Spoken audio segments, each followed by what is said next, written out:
Assalamu alaikum wa rahmatullahi wa barakatuh. Once again, brothers and sisters.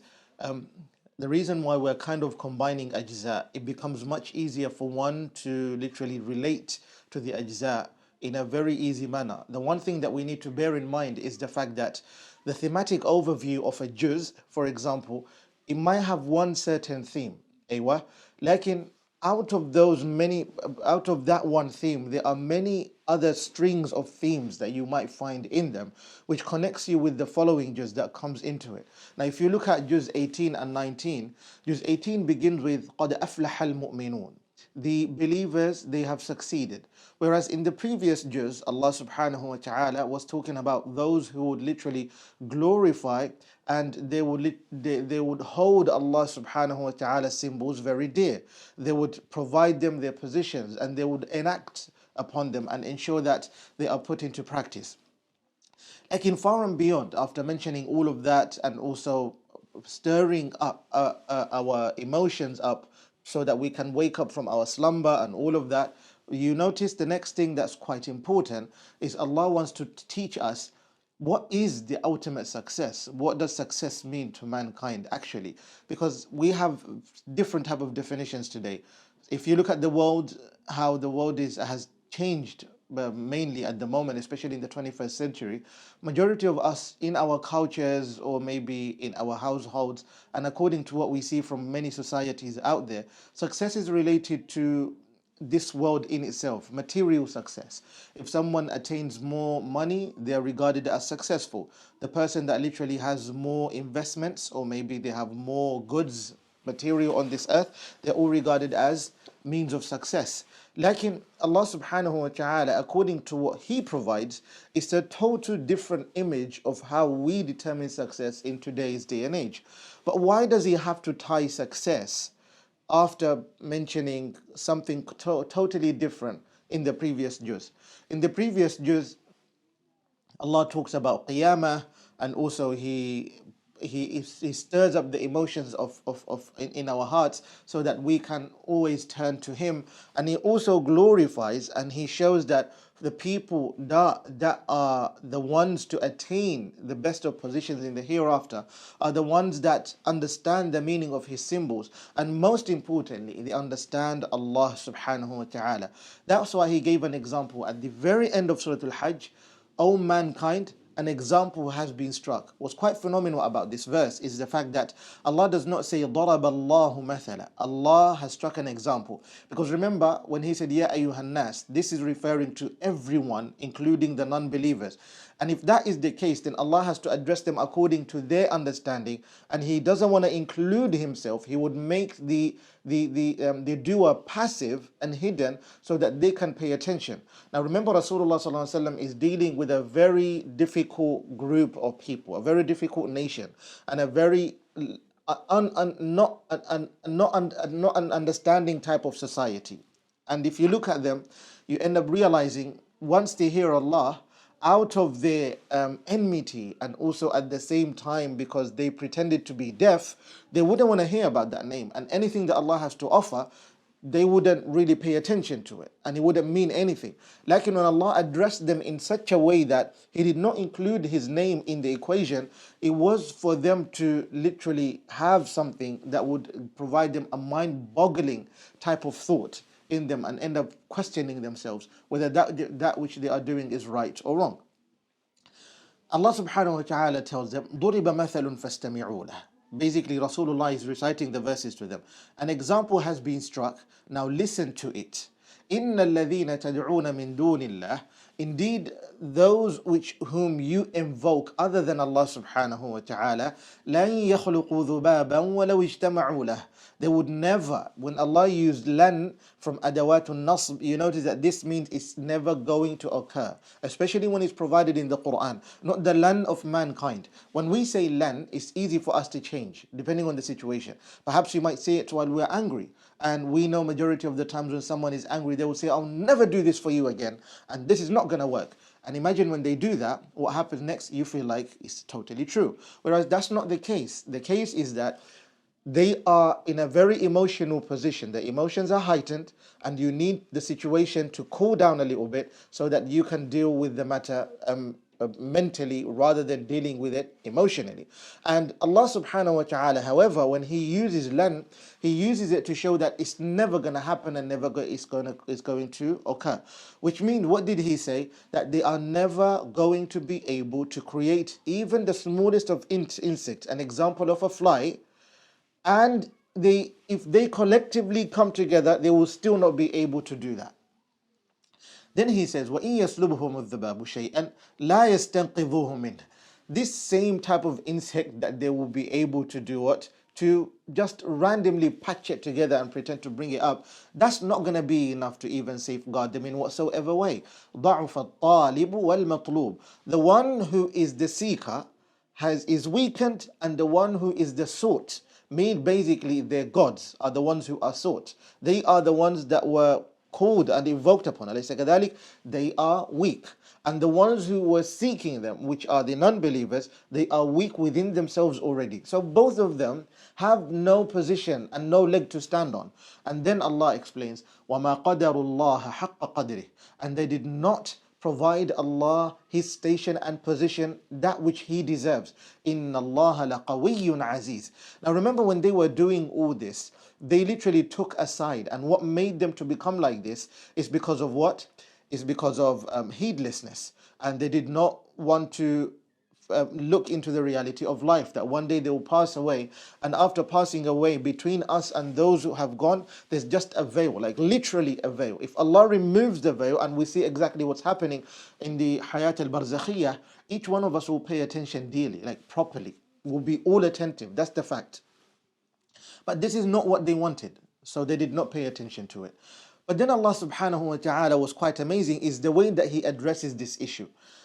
As He addresses it, Rasulullah sallallahu alaihi wasallam is told to tell to the people, Ya ayyuhan nas, O mankind. Now remember, is Allah literally just providing a description in the Quran, or is He literally now speaking to them? Allah is speaking to them, engaging in conversation. This connects us with the following juz, which is juz 18, and ultimately it connects us with juz 19. But before we get to juz 19, let's come to juz 18. Juz 18 it literally opened with, it begins and it commences, its commencement is literally a follow-up of exactly how juz 17 completed. And if you look at juz 17, Allah says, وَجَاهِدُوا فِي اللَّهِ حَقَّ جِهَادِهِ. And you strive upon Allah for Allah subhanahu wa ta'ala as He deserves. Basically, put your 100% and your ultimate effort that you have. Then He says, هُوَ اجْتَبَاكُمْ. He is the one that has done what? Has chosen you. Now, as we said, there's a difference between ijtiba and istifa. I don't want to go back to that again. وَمَا جَعَلَ عَلَيْكُمْ فِي الدِّينِ مِنْ حَرَجٍ. He has not put and placed any difficulty in the religion. Millata abikum Ibrahim. It is the culture of your father, which is Ibrahim alayhi salam. Huwa sammakumul muslimina min qabl. He summoned each one of you and called you by the name of Muslimun, meaning submitters to whom? Allah subhanahu wa ta'ala, from before. And even in this position that we are in right now, so that we can become a witness to mankind for Allah subhanahu wa ta'ala, and the messenger can become a witness for us in the day of judgment. Now He says that we have to establish salah and give zakah and hold on to the path of Allah subhanahu wa ta'ala. That's what He says, isn't it? But what ties this juz with the following juz is the fact that in Surah Al-Mu'minun, Allah says that the mu'minun have succeeded, not the ones that have a lot of wealth and the ones that literally Allah has shown them love by providing them a lot of material, maybe influence or impact, the millions of followers, or maybe the lovely cars and the amount of real estate that they have. That's not what it's about.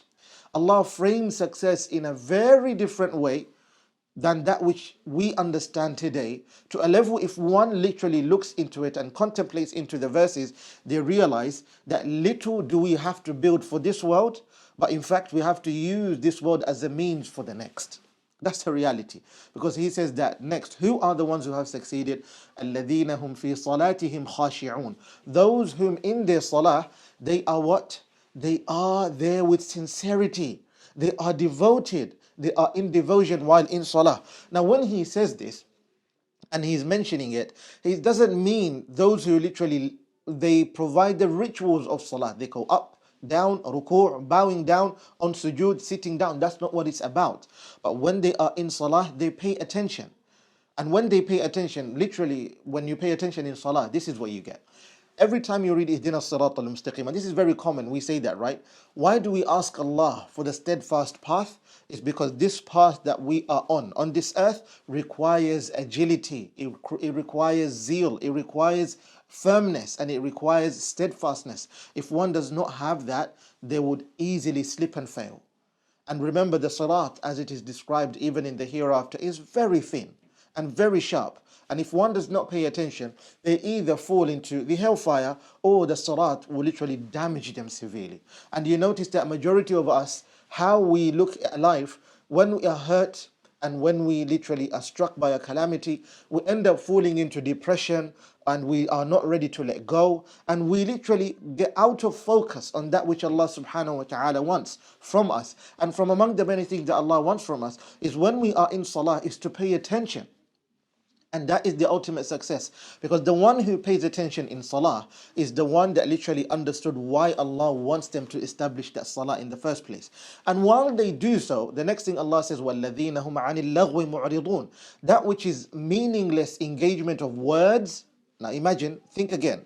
We're talking about words, speech. What are they doing? They stay away from it. They put it aside.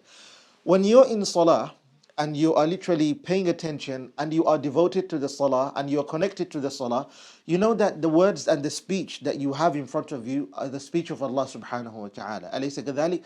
And you are literally communicating with Allah.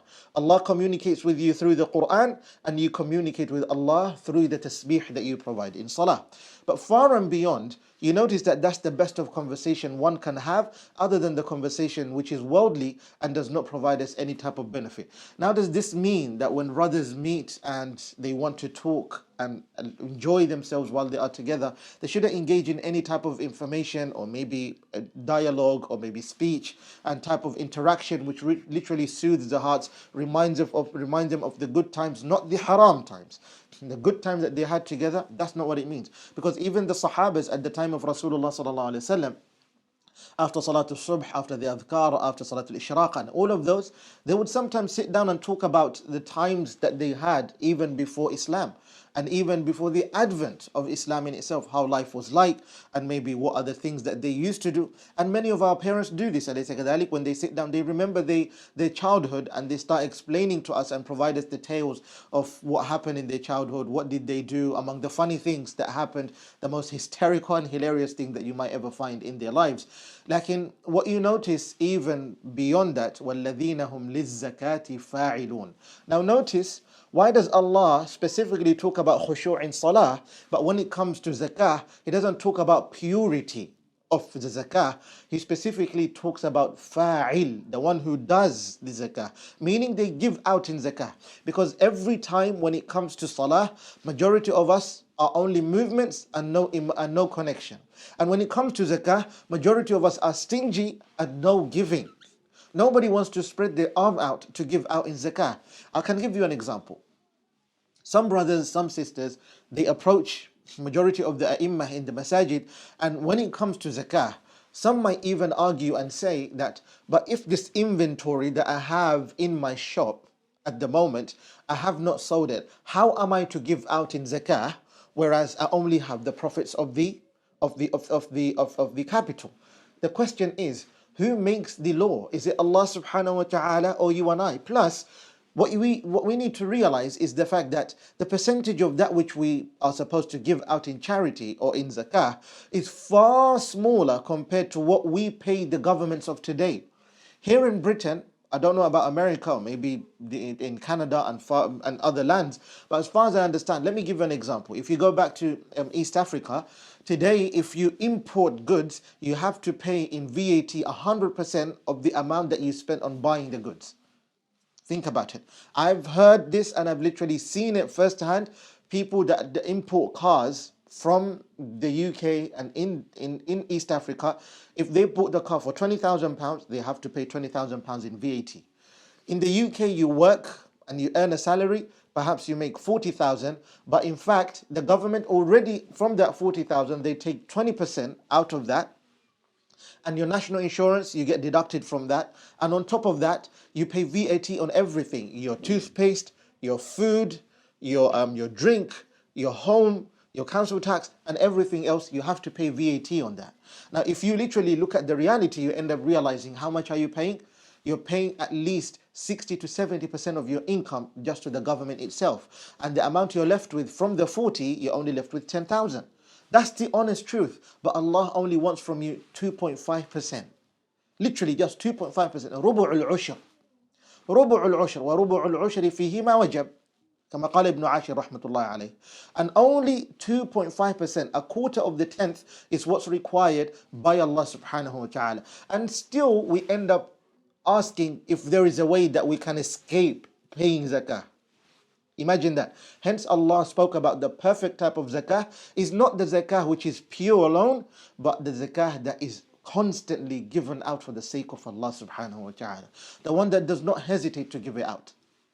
But then those who literally maintain their covenants, they know that they've said La ilaha illallah to Allah subhanahu wa ta'ala, and they have given Allah their allegiance, and they are meant to falter, because that's why we are here as mankind, and Allah is always willing to forgive. But when they falter, they know that from part of the clauses that which they gave to Allah from the covenant and their allegiance that they provided Allah subhanahu wa ta'ala, they know that if I falter, the way that I can fix this is not through being reprimanded or being admonished harshly and severely, but through seeking forgiveness to Allah subhanahu wa ta'ala. Because we are in constant fault. That's how we are. Sometimes we're sitting down wasting time. That is a mistake in itself. Why should mankind waste time? And majority of this, to summarize, because there's so many, but you notice that ultimate success is only found within our prayer when we connect to Allah subhanahu wa ta'ala. Because when we connect to Allah, the more we fall in love with Allah. And every time when we think of Allah, the more we are in need of Allah. And the more in need of Allah we are, the more we want to return back to our Maker. But one does not cause death upon themselves. One only yearns to be in Allah, to be with Allah subhanahu wa ta'ala. And for that reason, they end up putting this world aside and only work for the hereafter. And the less they talk, the clever they become. Al-Imam Shafi'i wa rahmatullahi alayhi he said that three things weaken the body. Al-kalamul kathir, too much speaking, is one of them. Al-ta'amu ala al-ta'ami, food upon food, that weakens the body. And kathratul jima', a lot of intercourse and intimacy. Even if you're married, a lot of that weakens the body. So you notice that a lot of talking, first of all, it takes away your integrity of the mind. It takes away the integrity of the mind. It makes you not to become mature. Too much talking. Too much eating, it weakens your body, your insides, your internals, your intestines, they suffer from literally maintaining that which is inside. And number three, a lot of intercourse literally takes out from your body more than even providing. So realize, Al-Imam Shafi'i was a wise man and he understood the importance of this. But if we go further down the juz, now to connect what Allah subhanahu wa ta'ala wants, and then we come to the issue of dialogue. You notice that Allah now, when we finish Surah Al-Mu'minun, Surah An-Nur itself is known as the surah which has nur, the surah of glowing. Now, why does Allah have to talk about the glowing rays of light? It's because He mentions Himself, Allahu nuru samawati wal ard. Allah is the light of the heavens and the earth. But within the heavens and the earth, you notice that there are mankind as well. These people that live on the earth, Allah has provided them His nur, which they are supposed to live with. And what is the nur that Allah has provided them with?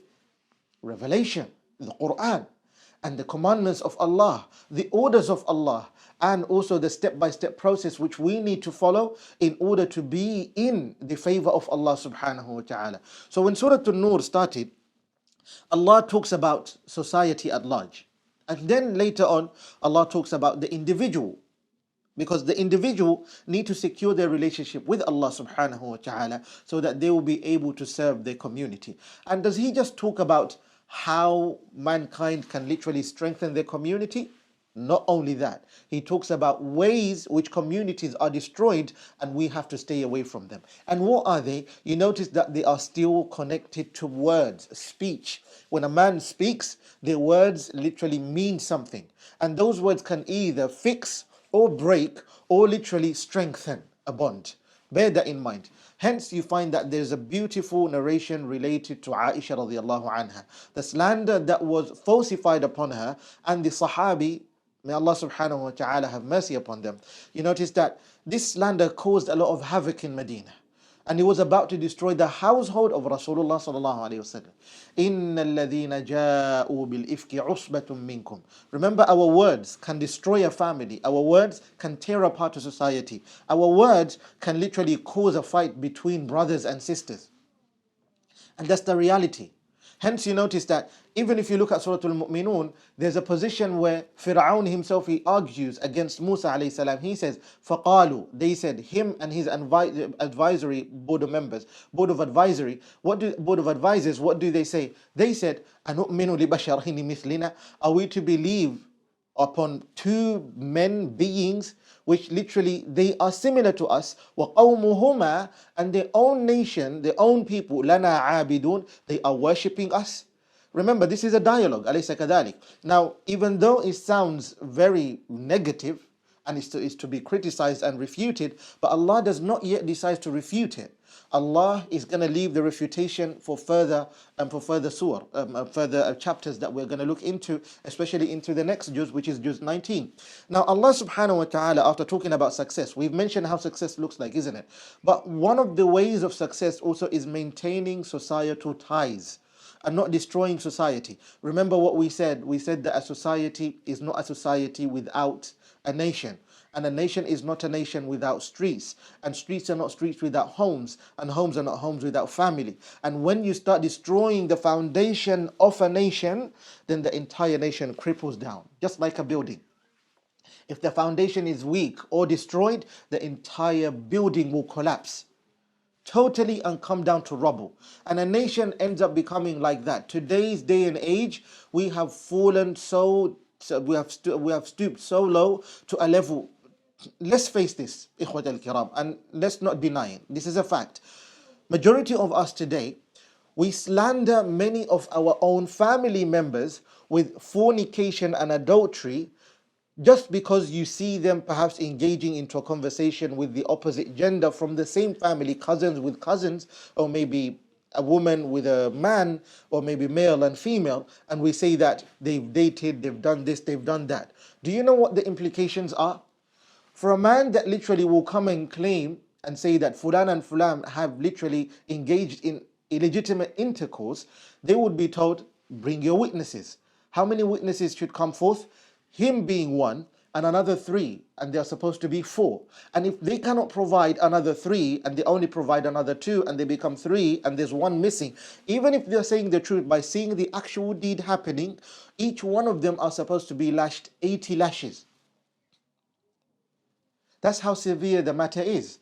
But today's day and age, everyone just talks about everyone else. This man, he engaged in intercourse, in haram intercourse and haram relationship with this woman. This woman did this woman did that. And some, they even talk about married women and men engaging in haram relationship, which are even false in themselves, in their nature, and they end up destroying families. They tear apart families for that reason. What makes us fall so low like this is because there's nothing to govern us today. And far and beyond is because, remember in the previous juz, Allah wanted to remind us about the day of judgment. After reminding us of the day of judgment, He is reminding us that how do you succeed after your death? How do you attain that success so that you may be able to face Allah with that which is weighty enough, that has a certain position to Allah, which can at least become a way to intercede to Allah subhanahu wa ta'ala and attain the Jannah that He has promised His own people that believed in Him. Now, among the many ways Allah provides us is not only by securing our salah and also taking care of our community with zakah, but also if there is no good that we can provide, but at least we can literally protect their chastity, we can protect their honor, and we can protect their nobility, rather than slandering them, falsifying accusations upon them, and coming up with arguments that literally لا ينفع وما ليس لها من سلطان. And Allah subhanahu wa ta'ala has not even brought up anything in regards to that. When Rasulullah sallallahu alayhi wa sallam received these verses, Allah waited for a while so that mankind can learn and realize that this matter is a very severe one, and a matter that is very crucial and critical to Allah subhanahu wa ta'ala. If one would literally take it very lightly, it might cost them very dearly in front of the eyes of Allah. One might even invoke upon themselves the curse of Allah subhanahu wa ta'ala, wal-'iyadhu billah. And no one wants to get that and attain that from Allah. Alaysa kadhalik? Because that will put you in a very bad position. Because the cursed one is shaitan. And hence Allah, after mentioning about those verses that we have to protect our tongues from accusing people of fornication and adultery and even actions which they have not done, Allah says, Ya ayyuhalladhina amanu la tattabi'u khutuwati shaitan. Do not follow the paths of shaitan.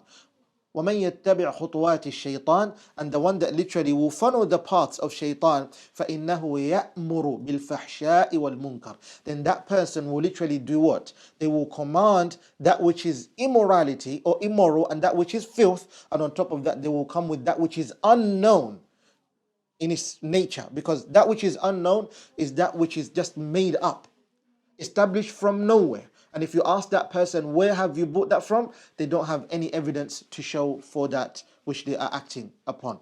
Now realize, this matter is very severe. Like in Far and Beyond, Allah teaches us how to respect boundaries when it comes to our societies. Just like a child is being taught in the same surah that how do they behave with their children, with their parents, and how etiquettes are taught. Whereas while you find that Allah subhanahu wa ta'ala teaches, manners are taught in the house before they are taught by society. When you know that your parents are asleep in the room and it's time for them to literally rest, you don't knock on their door, you let them rest. Exactly as how Allah subhanahu wa ta'ala provides in the juz. Lakin after that, he teaches how do families come together, how do they literally command each other's good, how do they work with each other, how do they eat together, invite one another, and what are the adab that one should have with their family members, and on top of that, what are the etiquette that they should have with Rasulullah sallallahu alaihi wasallam. Now we are done with that in regards to society, the society respect and etiquette that we should maintain, and on top of that, how one can attain success, true success, not the worldly success, the success of the hereafter. But majority of what's provided in this juz, and also the verses, they are dialogues and dialogues also, but they are very small dialogues, just depicted and just touched upon. Allah is just providing us an idea, an array of light on it, and then He lets go, because He's preparing us for the next. Because the following juz is Allah showing us the importance of dialogue, and a dialogue that which is fruitful, and a dialogue that which will bear no fruits at all in their nature. And the examples that He provides, number one, in Surah Al-Furqan, He provides the example of the non-believers. The non-believers, because of not understanding and also positioning Allah subhanahu wa ta'ala where He belongs, the next thing that they say is that وقال الذين لا يرجون لقاءنا لولا أنزل علينا الملائكة أو نرى ربنا. Why doesn't Allah subhanahu wa ta'ala bring down an angel so that it can bear witness for you, Ya Muhammad? Or in fact, we can see Allah subhanahu wa ta'ala. Similar to that of the Israelites, what they did. Alaysa kadhalik. Now this is a speech that they've uttered. Allah subhanahu wa ta'ala let them say that. The next thing is that they come up with claim to say that he's a sahir, he's a kadhab, he's a sha'ir, and far and beyond, he's a soothsayer. And each one of them. But Allah now decides to refute them, especially when it comes to these two issues. The angel part, and them wanting to see Allah subhanahu wa ta'ala. Allah provides them. أَلَمْ تَرَ إِلَىٰ رَبِّكَ كَيْفَ مَدَّ الظِّلِ. Now before he even does that, he says, he literally refutes back to them and says, look, similar to those of similar to those of before you, when they existed from Qawm Ad, Qawm Thamud, you notice that they questioned their prophets, they refuted their prophets, they turned against the call of Allah subhanahu wa ta'ala, and Allah did away with them. It's even the people of Musa, which is Fir'aun, Allah did away with Fir'aun. Remember Fir'aun challenged Musa in Surah Al-Mu'minun? In Surah Al-Furqan, Allah says how He did away with them. Now, Allah is engaging in dialogue. Then Allah tells them, you want to see me, then let me give you an example. Don't you see that which I provided within you, part of yourself? وَهُوَ الَّذِي خَلَقَ مِنَ الْمَاءِ بَشَرًا. From fluid, Allah created man. فَجَعَلَهُ نَسَبًا وَصِهْرًا. He provided a lineage for man through water, and on top of that, He provided you what? With in-laws. وَكَانَ رَبُّكَ قَدِيرًا أَلَمْ تَرَ إِلَىٰ رَبِّكَ كَيْفَ مَدَّ الظِّلِّ. Do you not see from your Lord how He stretched the shadow and the shade from yourself? When you walk, you can see your shade and your shadow during the day. Especially as long as there's light anywhere, even if it's the moon, you can literally see your shadow go. Do you think that is abath? Allah just bought it for no reason. Allah created it so that you can understand that there is a creator that exists out there. To a level where even when they questioned, وَمَا الرَّحْمَنُ, who is the most merciful? He says, أَنَسْجُدُ لِمَا تَأْمُرُنَا وَزَادَهُمْ نُفُورًا. When they came with a claim that, are you commanding us to literally do sujood to a man that you want us to do, and they don't even know who is Ar-Rahman? And then the believers have to do what? Do sujood. That's when Allah subhanahu wa ta'ala provides.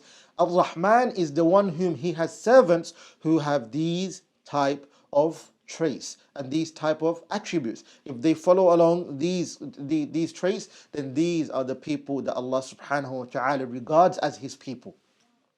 Now Allah is engaging with them in dialogue. But the best of dialogue that I ever had and enjoyed the most is the dialogue of Musa alayhi salam with Fir'aun.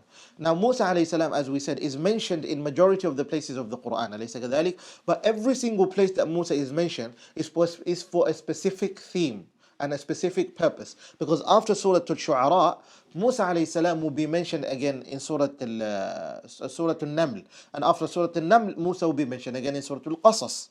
Think about that. Musa is mentioned so much in the Quran, but for different reasons. Very, very different reasons. And each of those areas that Musa is mentioned, you notice that Allah is trying to portray something. And majority of the incidents that took place from among the many Anbiya, you notice that one of them, or the main of them, is Musa alayhi salam. Hence Musa is constantly used as the prominent example in the Quran. Now Musa alayhi salam, as the surah begins of Surah Al-Shu'ara, a beautiful dialogue appears. The dialogue between Musa and Fir'aun, you notice now Musa, he attends in the parliament of Fir'aun, and he intellectually deals with Fir'aun and engages in a dialogue, a munadhara with Fir'aun. But instead Fir'aun took it to be a mujadala. Munadhara is when you engage into a debate with someone, and in that debate it's not about winning. It's about teaching each other what is right and what is wrong. Hence Musa alayhi salam went to Fir'aun to teach him that this is the right thing, and you may abandon that which you have so that you can understand. But the next thing that you find, if you look at the opponent of Musa, the one who is engaging into the debate with or dialogue with Musa, he is literally engaging into a mujadala, a jidal. And what is jidal? Is when you want to literally break someone and literally destroy the argument so that you can show the weakness that that person has. Rather than having that respect between one another, you want to put someone down. That's the reality of it. But Musa alayhi salam dealing with Fir'aun intellectually, Fir'aun is dealing with Musa emotionally. Imagine that. Rather than dealing with him intellectually as well, he decides to use emotions. This is Musa. Allah subhanahu wa ta'ala tells him, فَاذْهَبَا بِآيَاتِنَا إِنَّا مَعَكُمْ مُسْتَمِعُونَ فَأْتِيَا فِرْعَوْنَ فَقُولَا إِنَّا رَسُولُ رَبِّ الْعَالَمِينَ أَنْ أَرْسِلْ مَعَنَا بَنِي إِسْرَائِيلَ. Go to Fir'aun and tell him, look, we are two messengers from Allah subhanahu wa ta'ala, the Lord of the world, the Master of the worlds, meaning us, mankind, not the world as in the universe, meaning us. Al-alameen is jam'u mudhakkarin salim. It's a masculine plural noun.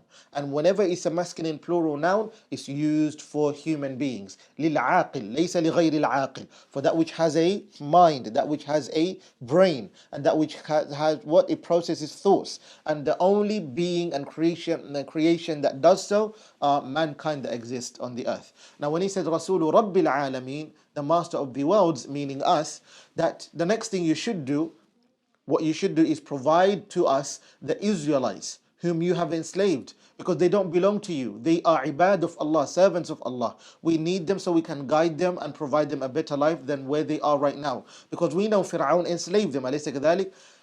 Instead of Fir'aun now saying, why would you come up with this? What do you want? Who is this Lord of yours?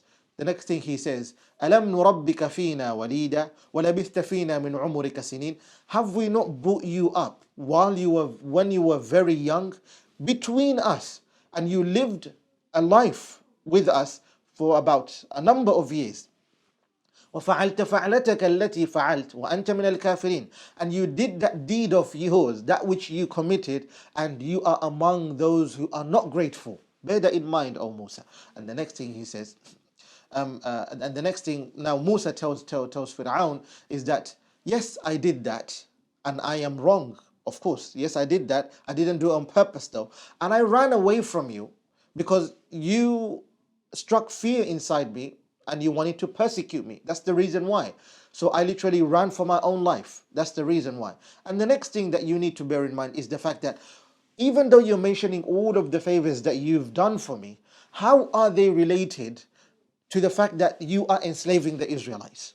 When Fir'aun realized now that he has no leg to stand on, the next thing that he does is that now he says, قال فرعون وما رب العالمين. Then what is the master of this of the universe? Who is it that you are talking about? Now look at the lack of adab and etiquette. Saying, instead of saying ومن رب العالمين, he says وما رب العالمين, out of ignorance. And then Musa alayhi salam now gives him an argument after an argument after an argument, which they are very solid actually. And Fir'aun, the next thing that he does, he starts literally gathering people around him and he starts accusing Musa now. What does he do? Accuses Musa, accuses Musa, accuses Musa. But after realizing that even the magicians which he brought forth to attack the integrity of Musa alayhi salam and the position of Musa, they as well, they have gone down to sujood, not for him, but for Allah subhanahu wa ta'ala. He now starts attacking them with fear. Instead of now attacking them mentally with words, he now starts attacking them with what? Physical, for providing them physical attacks. By doing what? He wants to harm them. He wants to murder them. He wants to annihilate them. And far and beyond, he wants to even do away with them. And Allah subhanahu wa ta'ala saves the Israelites with Musa and does away with Fir'aun. Now this is a type of dialogue that does not bear any fruit. Like there is another dialogue. Another dialogue is what? It's the dialogue between Sulaiman alayhi salam and the Queen of Sheba. Now the Queen of Sheba with Sulaiman alayhi salam, long story short, is that this woman worshipped the sun and they worshipped gods other than Allah subhanahu wa ta'ala. But when she realized the truth, she embraced Islam and realized that she was always doing things wrong. And her kingdom that she had, she provided it to Sulaiman alayhi salam, and this dialogue bore fruits out of it. What is it that we learn from it? The most important lesson that we have to leave with, especially in this juz of dialogue, is that when one engages into a conversation with someone, they have to engage into a conversation that is meaningful rather than a conversation that means less or less of anything. Basically, it doesn't sum up to anything. It doesn't bring up any goodness out of it. That's why Allah says, وَالَّذِينَ هُمْ عَنِ اللَّغْوِ مُعْرِضُونَ. When it comes to amusement, when it comes to too much unmeaningful speech and all of those, what do? These people stay away from those. And one of the best ways one can stay away from all of this, words that are unmeaningful, and at the same time staying away from that which does not benefit them, is when you know that you are in a conversation that is meaningless and does not provide you any goodness, and perhaps you might be slandering someone or maybe accusing someone, backbiting someone, you stay away from that. And when you engage into a debate with someone, you ask Allah for that debate to do what? To bear some fruits. As a result of it, to come out with positivity rather than negativity. And if you see that they will come out negativity, stay away from those type of arguments. Because majority of us today, what has happened between us is that we have divided ourselves in sectors. And because we follow certain sects, each one of us believe that this one is right and this one is wrong. And when we engage into a debate or dialogue, we want to literally put down the other one rather than trying to do that which is right and doing insaf. What is doing insaf? Is doing that which is justice. What is justice? It's not about putting someone down. It's about literally doing that which you know can save a brother or a sister. But it doesn't mean that you are the one who is always right as well. As long as it's not something related to Allah, then that means they might be right and they might be wrong. But if you see someone doing that which is totally wrong in the Sharia, you try to guide them with that which is positive. But if it doesn't work out, you pull yourself out and let go of it, because it's not going to help you, nor is it going to help that person. Rather than making that person follow the path of Allah, perhaps you might make that person become an enemy of Allah and might even leave the fold of Islam. And may Allah subhanahu wa ta'ala not make us of those people, and may He make these little nasa'ih that we go through in Ramadan become beneficial, especially when we try to explore the Quran. Remember, the Quran is an ocean, and no matter how much we try to explore them, it's going to be very difficult to do so, because there are so many themes and many strings that if we look into them, only that one string, it might take us hours to dive into them. But what we are trying to do is just summarize as much as we could, inshaAllah ta'ala. And in the next juz, we have a surah known as Surah Al-Qasas, which we have stories related. And Allah subhanahu wa ta'ala says, لَقَدْ كَانَ فِي قَصَصِهِمْ, and indeed, in their stories, عِبْرَةٌ لِأُولِي الْأَلْبَابِ, they are wisdoms for those who have the intellects, not wisdoms for those who only have the emotions. People that have the mind, they can think, they can contemplate. And when Allah relates to us the stories, let's see exactly what is success and what is not success. For those who wanted to look for worldly success, how did they end up like? And those who wanted the hereafter success, where did they end as a result, inshaAllah ta'ala. Wa sallallahu wa sallam wa baraka ala nabiyyina Muhammad wa ala alihi wa sahbihi ajma'in.